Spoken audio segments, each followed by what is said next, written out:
नमस्कार, मैं हूं नीलू। तो ईरान और इजराइल के बीच अब युद्ध की आशंका और ज्यादा प्रबल हो गई है। और देखिए, हम ऐसा इसलिए कह रहे हैं क्योंकि अमेरिका ने भी कह दिया है कि अब ईरान को लेकर कोई बड़ा फैसला हो सकता है। अब ऐसे में किस तरह की चीजें सामने आ रही है, किस तरह की बातें सामने आ रही है, क्या वाकई अब इजराइल और ईरान के बीच सीधे युद्ध हम देखेंगे?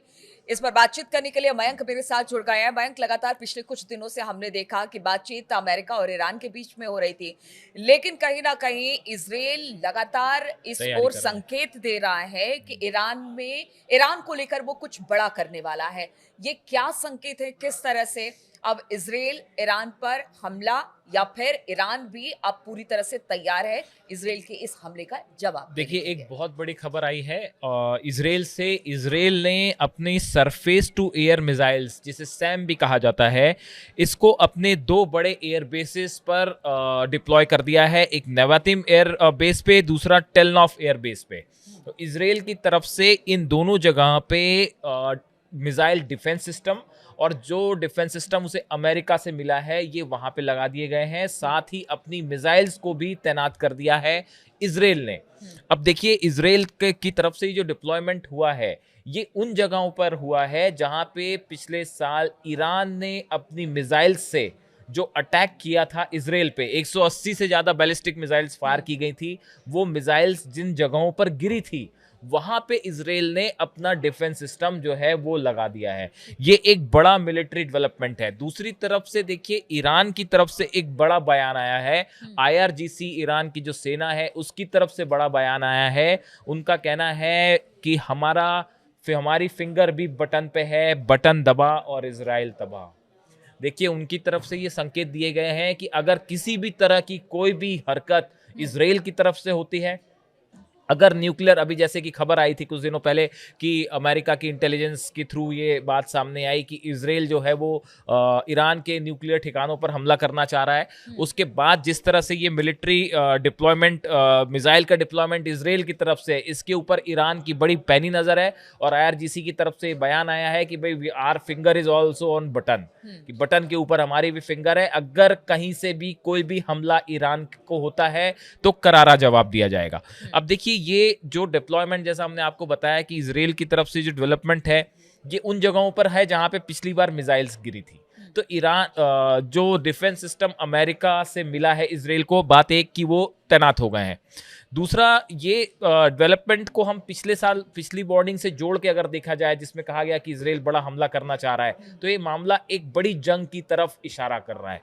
तीसरी बात, ऐसा कहा जा रहा है कि ईरान ने अब प्लान बी पे काम करना शुरू कर दिया है। अब ये प्लान बी क्या है? ईरान की तरफ से ऑलमोस्ट ये तय माना जा रहा है कि अमेरिका के साथ न्यूक्लियर डील अब फेल हो चुकी है, या ये किसी परिणाम तक नहीं पहुंचेगी। ये बात अब ऑलमोस्ट तय हो गई है। 5 दौर की बात हो चुकी है, जिसमें अभी अब डेडलॉक जो है वो इस बात को लेकर आके खड़ा हो गया है कि ईरान के पास न्यूक्लियर एनरिचमेंट का अधिकार होगा या नहीं होगा। देखिए, एक बड़ी इंटरेस्टिंग बात समझ निकल के सामने आई है। जो 3 दौर की बात हुई पहले, उस 3 दौर के बाद अचानक से अमेरिका ने ये स्टैंड उठा लिया है बातचीत में कि हम ईरान को न्यूक्लियर एनरिचमेंट का अधिकार देंगे ही नहीं।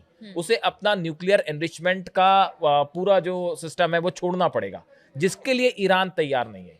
अब ये एक ऐसा डेडलॉक है जिसका कोई हल निकलता नहीं आ रहा है। मैं आपको कुछ बयान बताना चाहूंगा।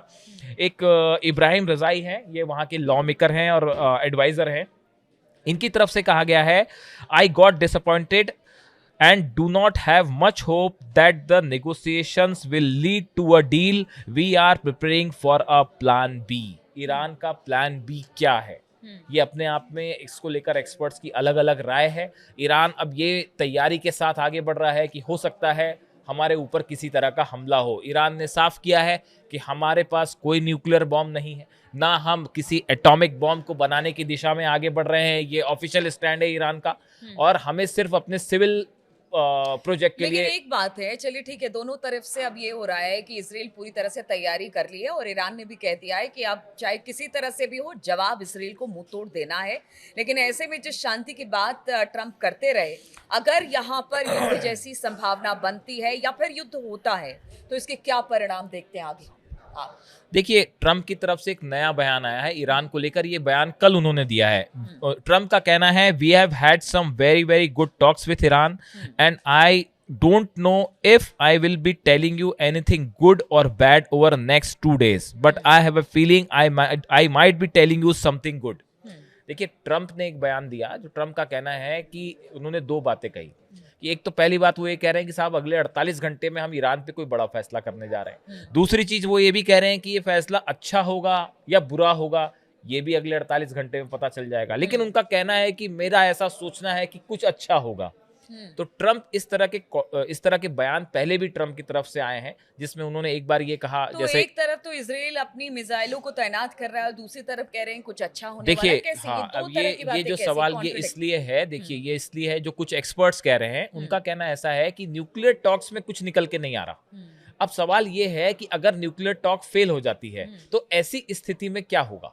अगर किसी भी तरह का हमला इजराइल करता है ईरान पर, उसके बहुत ही गंभीर परिणाम होंगे, और ये सिर्फ ईरान की तरफ से ही वार्निंग नहीं है। आप देखिए, जॉन कैरी हैं जो कि एक्स विदेश मंत्री रहे हैं अमेरिका के, सेक्रेटरी ऑफ स्टेट्स रहे हैं, इनका कहना ऐसा है कि देखिए, अगर ईरान के ऊपर इजराइल हमला करता है और हमला करके हो सकता है कि ईरान के न्यूक्लियर ठिकानों को तबाह करने की कोशिश भी हो, लेकिन उसके बाद जो हालात पैदा होंगे वो न सिर्फ अमेरिका के लिए, इजराइल के लिए, बल्कि पूरे मिडिल ईस्ट के लिए और भी खतरनाक होंगे।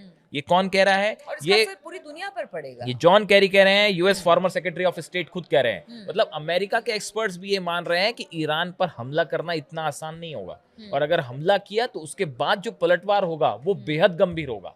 ये बात अमेरिका भी समझ रहा है, इजराइल भी समझ रहा है। अब आपका जो सवाल था कि फिर एक तरफ ट्रंप कह रहे हैं कि कुछ अच्छा भी हो सकता है, दूसरी तरफ देखिए टॉक्स फेल हो रही हैं, तो ये इजराइल की तरफ से जो मूवमेंट किया गया मिसाइल्स का, ये शायद ईरान के ऊपर दबाव बनाने के लिए भी हो सकता है। कुछ एक्सपर्ट्स का ये कहना है।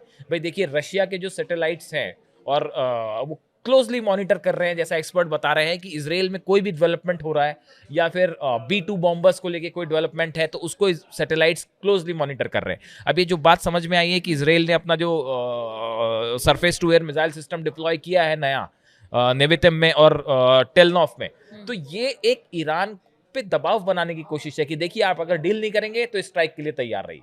लेकिन ईरान की तरफ से क्या कहा गया है? IRGC की तरफ से बयान आया है कि भाई हमारी भी फिंगर बटन पे है, और IRGC ने ये साफ किया है कि इस बार एक ऐसा जवाब दिया जाएगा जिसकी कल्पना भी आपने नहीं की होगी। बिल्कुल, तो कहा जा सकता है कि देखिए तैयारी दोनों तरफ से है और ईरान किसी दबाव या धमकी में नहीं आने वाला है। उसका साफ तौर से कहना है कि अगर इजराइल की तरफ से अटैक होगा तो उसका मुंह तोड़ जवाब दिया जाएगा। अब ये मुंह तोड़ जवाब क्या होगा? क्या अमेरिका और इजराइल ईरान पर कोई बड़ा हमला करेंगे, क्योंकि इसके दूरगामी परिणाम होंगे, और इन परिणामों को लेकर ही बार बार ट्रंप कहते रहे हैं कि देखिए शांति का रास्ता ही अख्तियार किया जाए। ऐसे में एक तरफ कहा यह जा रहा है कि शांति होगी, कुछ अच्छी खबर आएगी, लेकिन दूसरी तरफ इजराइल की मिसाइलें तैयार हैं और ईरान के भी उनकी तरफ से कहा जा रहा है कि अब वो भी रुकने वाले नहीं है। अगर हमला होता है तो उनकी उंगली भी बटन पर लगातार बनी हुई है। तो किस तरह से अब ये पूरा मामला आगे बढ़ता है, क्या कोई बड़ा हमला इस बीच देखने को मिलेगा, किस तरह के हालात होंगे, इस पर लगातार हमारी नजर बनी रहेगी। आप बने रहिए हमारे साथ।